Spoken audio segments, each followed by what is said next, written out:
Conferencia Episcopal pide al presidente Hernández y Salvador Nasralla sentarse a dialogar para evitar ingobernabilidad. Obispos de Honduras aceptan invitación al diálogo nacional bajo dos características: franqueza y objetivos claros. Presidente acepta que redes sociales no son un mecanismo formal para invitar a un diálogo y dice enviará carta a Nasralla y los Zelaya. Partidos minoritarios conforman coalición y piden diálogo sin condiciones. Unidad Fiscalizadora de Ley de Política Limpia recibe apenas 1000 informes sobre gastos en campaña. Toma posesión la nueva cúpula policial y asegura que continuará con las reformas y la depuración. Interventora de la policía revela a Telenoticias que policías depurados han sido contratados en el 911.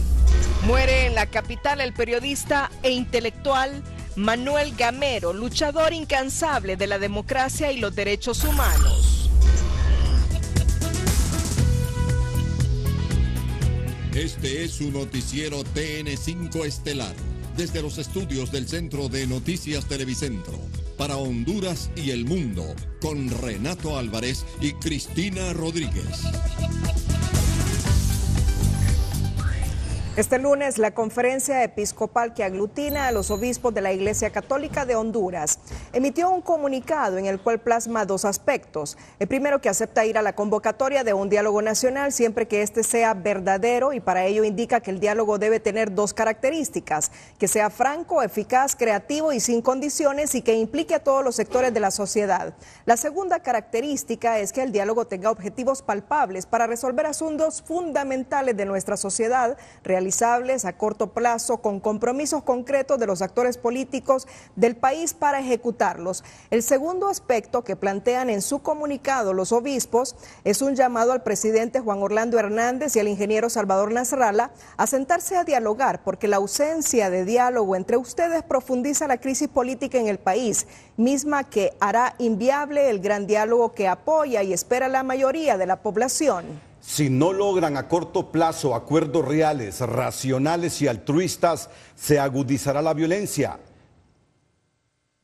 Según la Iglesia Católica, en específico, en la conferencia episcopal, habrá mayor represión militar y policial y aumentará el número de víctimas mortales. Se paralizará la economía del país, se acrecentará la pobreza, se dividirá aún más la población, lo que podría derivar hacia una situación de ingobernabilidad.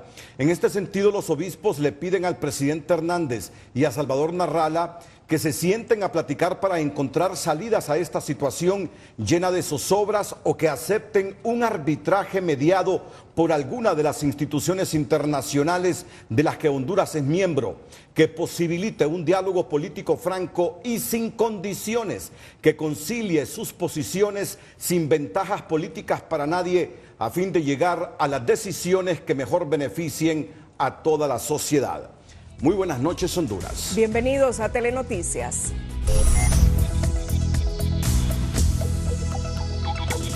Este día el presidente Juan Orlando Hernández mostró su anuencia a enviar una invitación formal a los líderes de la oposición, Luis Zelaya, Salvador Nasralla y Manuel Zelaya, para convocarles al diálogo nacional, pues el haberlo hecho por la red social de Twitter quita seriedad a la convocatoria, advierten analistas y sociólogos, al recordar que, así como Honduras reclamó a Luis Almagro de la OEA por pedir la llegada de un enviado especial al país vía Twitter, el mismo error está cometiendo el gobernante al abordar un asunto tan trascendental de manera informal.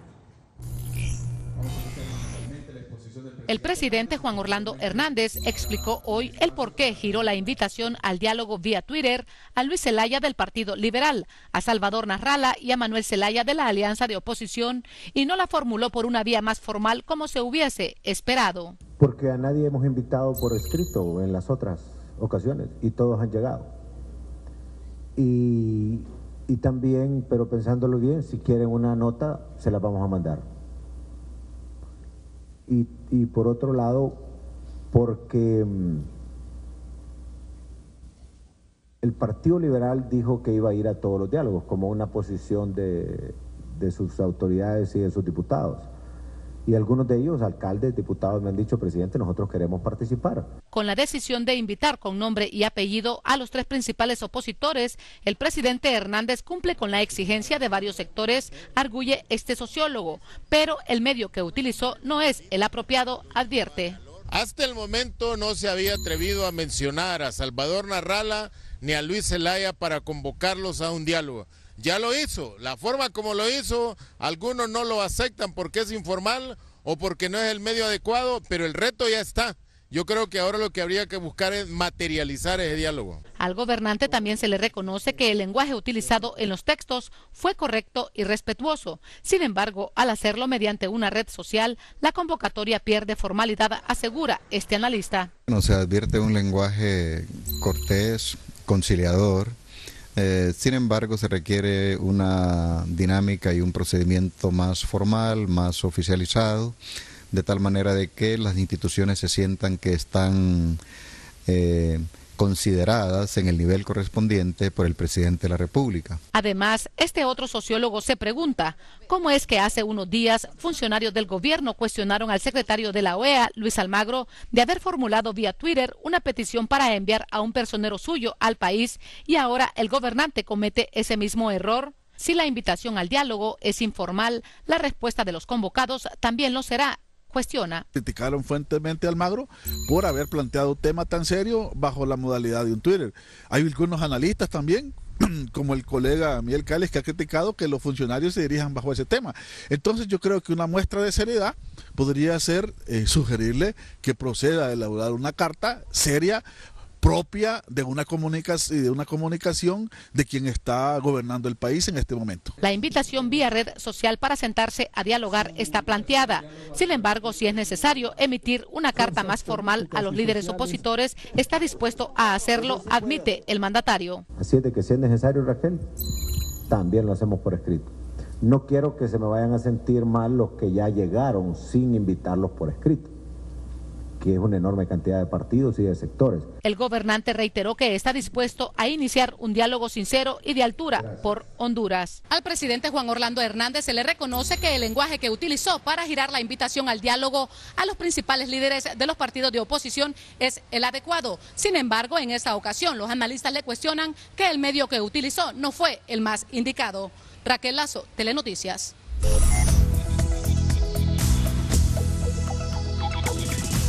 Diversas reacciones se han producido en el país con el mensaje de la Conferencia Episcopal Hondureña llamando a los líderes de esta crisis a sentarse y dialogar.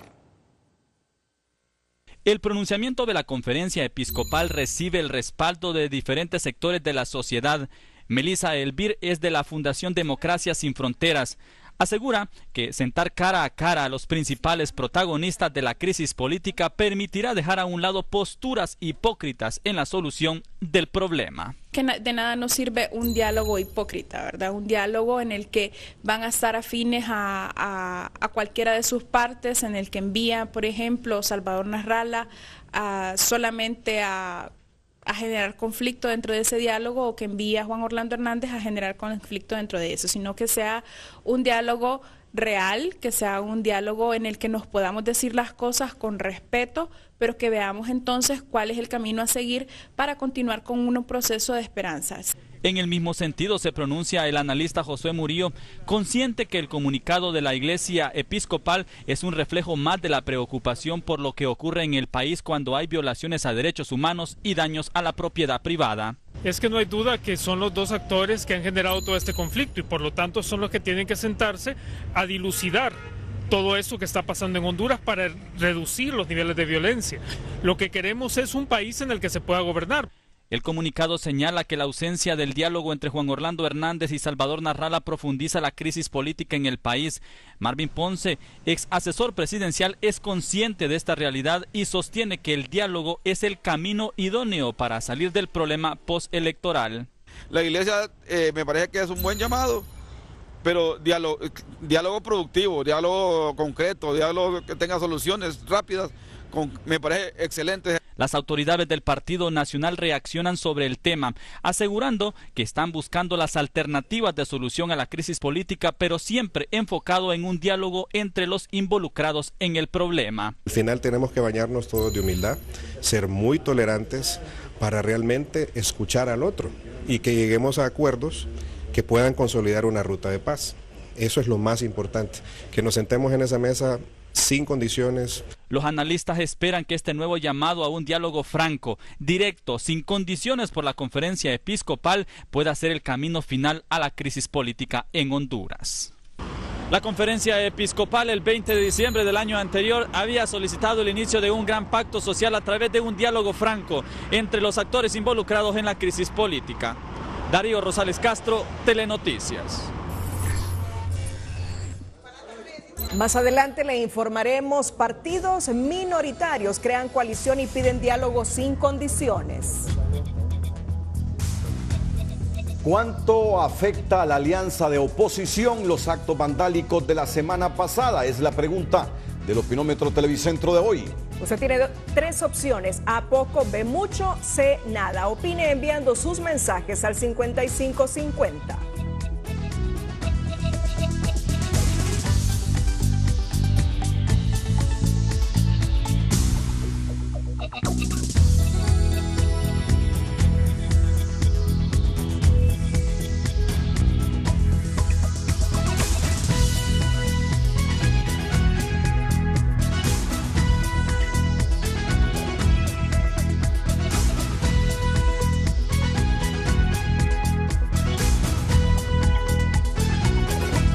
De 5 partidos políticos minoritarios anunciaron este lunes la creación de una coalición partidaria como parte de una solución ante la crisis que atraviesa el país. Entre sus peticiones exigen que las partes en conflicto se sienten a dialogar y lleguen a acuerdos de paz y reconciliación donde deben prevalecer los intereses nacionales y no las ambiciones de personas o grupos. Ya pusimos aquí en el documento cuáles son las condicionantes. La primera condición: la capacidad que tengan los líderes de sentarse a dialogar, porque no podemos ir permitiendo que Honduras se siga destruyendo. Si los líderes no tienen capacidad de diálogo, prácticamente ¿cómo quieren que nosotros los apoyemos?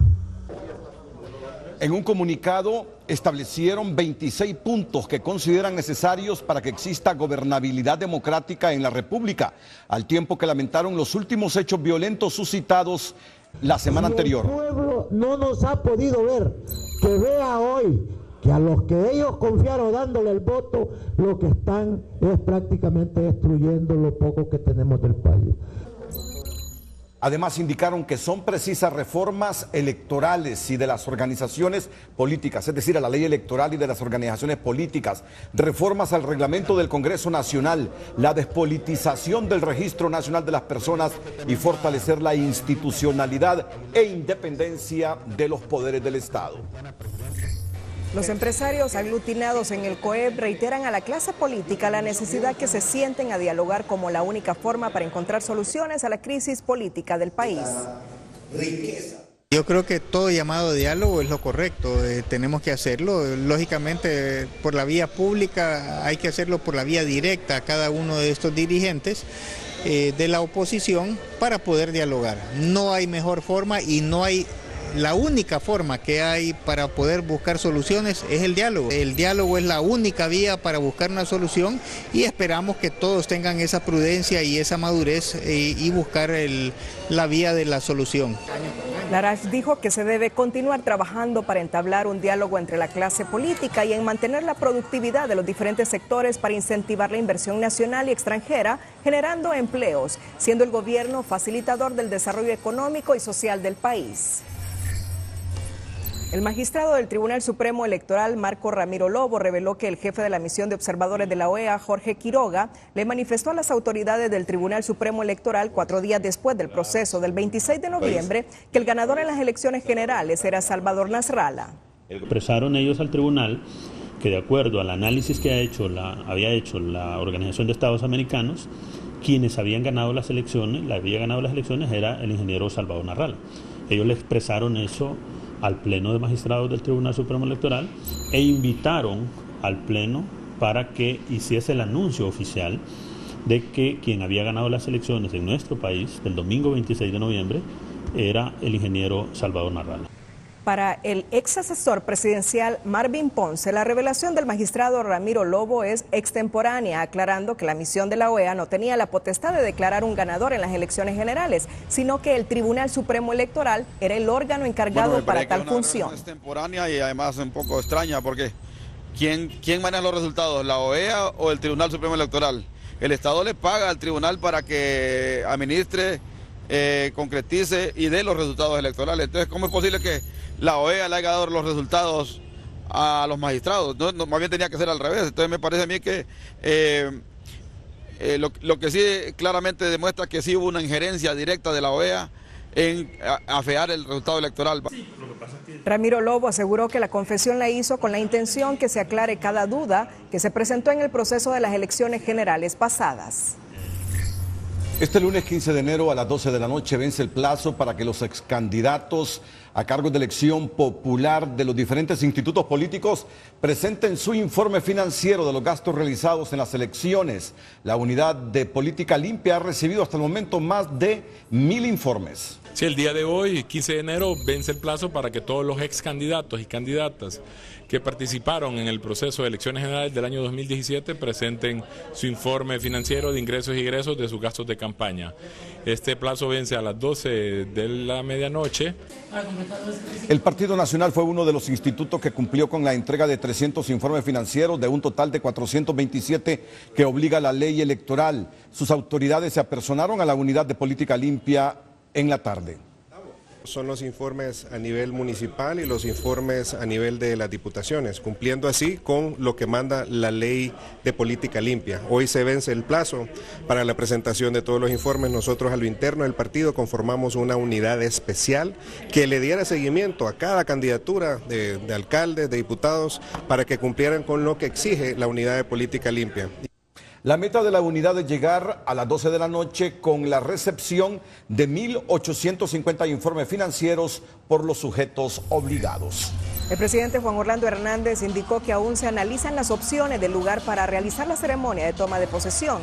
No descartó que la juramentación se realice en el Congreso Nacional y luego la actividad se traslade al Estadio Nacional. En ese sentido dijo que se toma en cuenta el sentimiento de los simpatizantes que quieren formar parte del acto y eso significa que se pueden hacer eventos a nivel de las cabeceras departamentales y ser transmitidas por diversas vías e incluso él estar presente en algunas de estas celebraciones. El gobernante dijo estar seguro que cualquiera que sea la decisión, la fiesta cívica no saldrá de los términos de austeridad. Más adelante, interventores de la policía están preocupados por la presencia de algunos depurados en cargos clave del 911 extremo que rechazan las autoridades. ¿Cuánto afecta a la alianza de oposición los actos vandálicos de la semana pasada? Usted tiene 3 opciones, a poco, ve mucho, sé nada. Opine enviando sus mensajes al 5550.